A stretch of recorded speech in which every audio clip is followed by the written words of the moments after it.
अहाँ सब गोटे के प्रणाम करै छी और अहाँ सब गोटे के गोर लागे छी। तो देखियो सबसे पहले वीडियो स्टार्ट करो से पहले अहाँ सब तो बुझे गेल हेबै जे हम सब की करे वाला छी। यस, यानी कि गोलगप्पा कंपटीशन। तो कंपटीशन स्टार्ट करब जाबे अंश टाइमर लगावे छे ताबे अहाँ सब अगर फॉलो नहीं केने छी तो पेज के फॉलो कर लिया, यूट्यूब पर देख रहल छी चैनल के सब्सक्राइब कर लिया। अब चलो हम सब स्टार्ट करै छी और अहाँ सबके गिना के जे के ज़्यादा खेल के है। तो चलू देखियो एखन हम सब एक एक टका के गोलगप्पा खेना स्टार्ट कर दिलिए है और हम देखिए हम अते तेजी से खाए छे। अहाँ सब देखियो मम्मी रुक रुक के खाए छे, हम एगो खाए छे मुंह में डाल ले छे दोसर।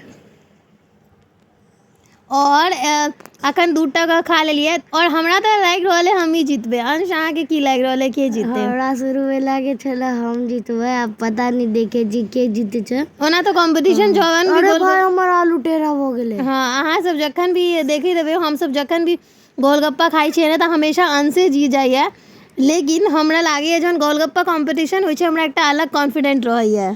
और पिछला बार करे छलिए तो ओमे हम जीत गेल छलिए। हां तो हम सब टाइम आ से हां हम सब तो बराबर करते रहै छे, लेकिन हमरा सबके कि चलू एहि बाजी अहूँ सबके देखावक छै। मात्र 2 टा बचल छै और हमर हम वाला सब केना गोलगप्पा कंपटीशन बराबर करैत रहै छी और एहने गोलगप्पा कंपटीशन अहूँ सब घर पर क सकै छी। एखन तो छुट्टी चल रहल छै, बच्चा सबके एग्जाम खत्म भ गेल छै। हमार आलू खस पड़ल, मम्मी के आलू हम पानी में खसा देलिए, लेकिन यह पॉइंट पर मम्मी जीत जाती थी।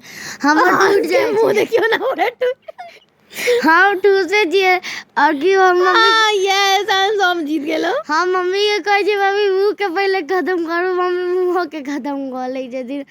और अब अहाँ सबके देखावे छी जे मम्मी कते देर में जीतलखिन है। हां तो छुट्टी में मजा आले ना। मम्मी जीतल 1 मिनट 27 सेकंड 97 मिली सेकंड। हाँ तो देखियो मजा आ गेल। वीडियो की शेयर जरूर करी। जय मिथिला, बाय बाय।